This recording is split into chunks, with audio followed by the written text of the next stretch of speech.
ever wanted in this world is Carnage.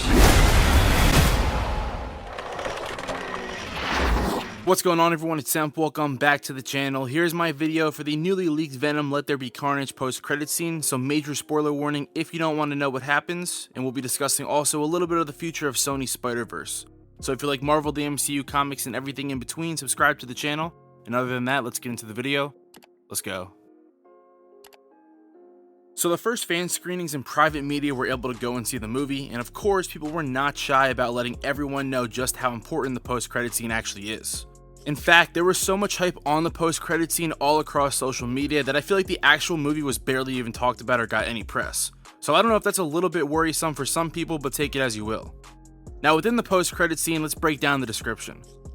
Apparently throughout the movie, Carnage will be trying to get Venom to believe that he is a killer and less of the anti-hero that he's portrayed so far in the first Venom movie.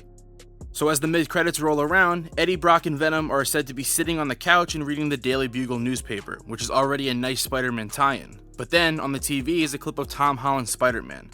Now I'm not 100% about the exact shot they show, but it is supposed to be when Mysterio and J. Jonah Jameson reveal Peter Parker as Spider-Man in the Far From Home post-credits scene. And then Venom says, "Ooh, looks tasty." A few people have slightly altered lines within their leaks, but that's the gist of the post-credit. Venom going after Peter Parker, meaning that the Sony Spider-Verse, specifically the Venom movies and the MCU, are now all intertwined. But what does this exactly mean? Well, like I've said previously on the channel, when the deal was renegotiated with Sony and Disney, Kevin Feige said that Spider-Man will have the fortunate ability of traveling between cinematic universes. So in my opinion, the Sony movies will connect to the MCU, and Tom Holland's Spider-Man will cross over, but the events of these movies will only affect Spider-Man and any Spider-Man movies for the time being. So for example, Vulture, a Spider-Man villain, being in Morbius fits that mold and affects a Sony movie, and Vulture has only been seen in MCU Spider-Man movies, so I don't think that we will see something like Morbius showing up in a random Doctor Strange movie or vice versa. There's a reason Sony officially named their universe the Sony Spider-Man universe, because it is separate from the MCU. Stories with Spider-Man are going to connect, but that's about it, at least for right now. It's kind of like how Agents of S.H.I.E.L.D. is and some of the other Netflix shows are in conjunction with the MCU. They reference and try to attach to the MCU, but the MCU and its overall story isn't affected by those shows, except for maybe one very soon.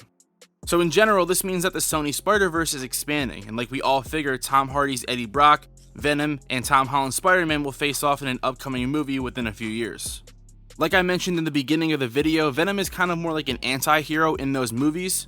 So the change that he undergoes with Carnage and becoming more villain-like throughout the movie is something that needed to happen for this to work. It'll be interesting to see if No Way Home is connected to this at all, or if there's any multiverse aspects with Venom or a post-credit. But I do think it's all within the same universe and timeline, but like I said, it won't affect the MCU necessarily except for anything involving Spider-Man. This will also pave the way for Tom Holland to be in Into the Spider-Verse 2. And as we know, he already did voice acting for the first Into the Spider-Verse, but it was cut. So this looks like the perfect time where he will show up. And just maybe we'll see Tobey and Andrew Garfield reprise their roles in Into the Spider-Verse 2 as well, maybe as a farewell, or if that's even in Doctor Strange, Multiverse of Madness, or No Way Home, we'll have to find out. This is what Sony's been wanting to do for a long time now, so we'll see how far it goes. Anyway, follow me on Twitter at AnotherMarvelG for all news and updates. Stick around to check out some of my recent videos, and make sure you subscribe with the notification bells turned on. Other than that, I just want to say thank you. I'm Another Marvel Guy, and I'll catch you on a blip.